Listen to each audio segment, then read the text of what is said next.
ನಮ್ಮ ಮಧ್ಯೆ ಅಭಿಲಾಷ್ ಇದ್ದಾರೆ. ಅಭಿಲಾಷ್ ಇನ್ಫೆಂಟ್ ಜೀಸಸ್ ಚರ್ಚ್ ಶಿವಮೊಗ್ಗದಿಂದ.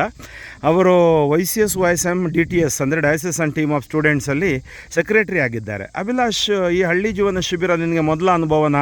ನಿನಗೆ ಹೇಗೆ ಇದರ ಒಂದು ಪ್ರಯೋಜನ ಆಯಿತಾ, ಅಥವಾ ಈ ಒಂದು ಶ್ರಮದಾನಗಳು ಇದರ ಕುರಿತು ಏನಾದರೂ ಹೇಳೋದಿದೆಯಾ? ನನಗಿದು ಮೊದಲನೇ ಅನುಭವ. ನಾನು ಇಲ್ಲಿ ಈ ಥರ ಯಾವಾಗಲೂ ಬಂದಿಲ್ಲ. ಈಗ ನಾನು ಫಸ್ಟ್ ಹೇಳೋದು ಫಾದರಿಗೆ ಥ್ಯಾಂಕ್ಸ್ ಹೇಳ್ತೀನಿ, ಥ್ಯಾಂಕಿಂಗ್ ಫಾದರಿಗೆ ಈ ಥರ ಕ್ಯಾಂಪ್ ಇಟ್ಟಿರೋದಕ್ಕೆ. ನನಗೆ ಹಳ್ಳಿ ಶಿಬಿರ ಅಂದಾಗ ಹಳ್ಳಿಗಳನ್ನ ಸುತ್ತಾಡಿ ನೋಡೋದು, ಮನೆ ವಿಸಿಟ್ ಕೊಡೋದು ಆ ಥರ ಅಂದ್ಕೊಂಡಿದ್ದೆ. ಆದರೆ ಈ ಥರ ಶ್ರಮ ಇದೆಲ್ಲ ಮಾಡಿಬಿಟ್ಟು, ಆದರೂ ಈ ಥರ ಹಳ್ಳಿ ರೈತರು ಬೇರೆ ಬೇರೆ ಕೆಲಸಗಾರರು ಈ ಥರ ಯಾವ ಥರ ಕಷ್ಟಪಟ್ಟು ಮಾಡ್ತಾರೆ. ನಾವೇನು ಸಿಟಿಯಲ್ಲಿ ಇರ್ತೀವಿ, ನಮಗೆ ಅಷ್ಟು ಇದಿರಲ್ಲ.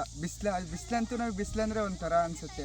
ಆದರೆ ಅವ್ರು ಬಿಸಿಲಾಗ ಕೆಲಸ ಮಾಡಿ ಎಷ್ಟು ಪರಿಶ್ರಮ ಆ ರೈತರು ಕೆಲಸ ಮಾಡಿದ್ರು ಅವ್ರು ಭತ್ತ ಕೊಡ್ತಾರೆ ನಮಗೆ. ಆದರೆ ಅದೆಲ್ಲ ನಾವು ಇದು ಮಾಡಲ್ಲ, ತಿಂತೀವಿ ಇಲ್ಲಾಂದರೆ ವೇಸ್ಟ್ ಮಾಡ್ತೀವಿ, ಏನಾದರೂ ಮಾಡ್ತೀವಿ.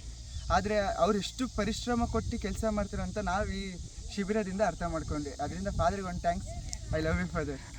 Love you father, love you YCS/YSM ಕೂಡ ಹೇಳು. I love you YCS/YSM. S, ಎಲ್ಲ YCS/YSM ಯುವ ವಿದ್ಯಾರ್ಥಿಗಳಿಗೊಂದು ಸಂದೇಶ ಏನಪ್ಪ ಅಂದರೆ, ನಾವು ಇವತ್ತು ಡಿಜಿಟಲ್ ಯುಗದಲ್ಲಿದ್ದೀವಿ.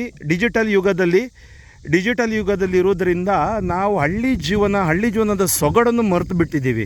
ನೀವು ಹಿಂದುಗಡೆ ನೋಡ್ತಿದ್ದು ಮುಳುಗಡೆ ಪ್ರದೇಶ. ಹಿಂದಿನ ಕಾಲದಲ್ಲಿ ಇಲ್ಲಿ ರೋಡ್ ಪಾಸ್ ಆಗ್ತಿತ್ತು. ಆಮೇಲೆ ಇದೊಂದು ಮುಳುಗಡೆ ಪ್ರದೇಶ, ಯಾಕಂದರೆ ನೀರು ಇಲ್ಲಿ ತುಂಬಿರುವುದರಿಂದ ಮತ್ತು ಆ ಡ್ಯಾಮ್ ಕಟ್ಟಿರೋದರಿಂದ ಹಿನ್ನೀರು ಇಲ್ಲಿ ಬರ್ತಾ ಇರುತ್ತೆ.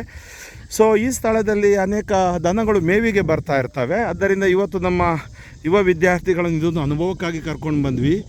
ಇಲ್ಲಿ ನೋಡಿ ಸಗಣಿ ರಾಶಿ ಮಾಡಿದ್ದಾರೆ. ಅಲ್ಲಿ ನಮ್ಮ ಯುವ ವಿದ್ಯಾರ್ಥಿಗಳಿದ್ದಾರೆ. ಹಾಯ್ದುಕೊಂಡು ಹೀಗೆ ಕೊಂಡೋಗೋದಂಥ ಒಂದು ಹೊಸ ಅನುಭವ. ಎಷ್ಟೋ ಮಂದಿ ಎರಡು ಕೈ ಹಾಕಲಿಕ್ಕೆ ಬಹಳ ಕಷ್ಟಪಡ್ತಿದ್ರು. ಕಾರಣ ಯಾಕೆಂದರೆ ಥೂ ಅಂತೇಳಿ ಬರ್ತಿತ್ತು. ಆದರೆ ಕೆಲಸ ಮಾಡ್ತಾ ಅವ್ರಿಗೆ ಗೊತ್ತಾಯಿತು, ಕೈ ಕೆಸರಾದರೆ ಬಾಯಿ ಮೊಸರು. ಆದ್ದರಿಂದ ಹಳ್ಳಿ ಜೀವನ ಶಿಬಿರದ ಈ ಸೊಗಡಿಗಾಗಿ ನಾವು ದೇವರಿಗೆ ಥ್ಯಾಂಕ್ಸ್ ಹೇಳ್ತೀವಿ. ಮತ್ತು ಕಬಳೆ ಅಂತ ಹಳ್ಳಿ, ನಿಲ್ಸ್ಕಲ್ ಇಲ್ಲಿರುವ ಈ ಹಳ್ಳಿಗಾಗಿ ನಾವು, ಅಲ್ಲಿಯ ಜನರಿಗಾಗಿ ನಾವು ವಂದನೆ ಸಲ್ಲಿಸ್ತೀವಿ. ಭಾಳ ಪ್ರೀತಿ ತೋರಿಸಿದ್ರು, ಬಹಳ ಒಂದು ರೀತಿಯಲ್ಲಿ ನಮ್ಮ ಜೊತೆ ಅವರು ಬೆರೆತರು ಮತ್ತು ನಮ್ಮ ಯುವ ವಿದ್ಯಾರ್ಥಿಗಳಿಗೆ ಅವರು ಪ್ರೋತ್ಸಾಹ ಮಾಡಿದರು. ಈಗ ಬಿಸಿಲಿನ ತಾಪಮಾನ ಇರುವುದರಿಂದ ಎಲ್ಲರೂ ಕೂತ್ಕೊಂಡು, ಅಲ್ಲಿ ನೀವು ನೋಡ್ತೀರಿ, ಅಲ್ಲಿ ಏನು ಹೇಳ್ತಾರಲ್ಲ, ಮಜ್ಜಿಗೆಯನ್ನು ಕೊಡ್ತಾ ಇದ್ದೀವಿ. ಸೊ ಥ್ಯಾಂಕ್ಸ್, ನಿಮಗೆಲ್ಲರಿಗೂ ವಂದನೆಗಳು. ನಮ್ಮ ಯುವ ವಿದ್ಯಾರ್ಥಿಗಳಿಗೆ ಪ್ರಾರ್ಥಿಸಿರಿ. ಕೇವಲ ಅವರಿಗೆ ಡಿಜಿಟಲ್ ವರ್ಲ್ಡಲ್ಲಿ ಬೆಳೆಸಬೇಡಿ, ಕೆಲವು ಸರಿ ಹಳ್ಳಿಯ ಸೊಗಡು ಏನಂತೇಳಿ ತೋರಿಸಿ ಇಂಥ ಶಿಬಿರಗಳಿಗೆ ಪ್ರೋತ್ಸಾಹ ಕೊಡಿ. ದೇವರ ಆಶೀರ್ವಾದ. ಫಾದರ್ ಫ್ರಾಂಕ್ಲಿನ್ ಡಿಸೋಜಾ, ಯುವ ನಿರ್ದೇಶಕರು, ಶಿವಮೊಗ್ಗ ಡಯಾಸಿಸ್.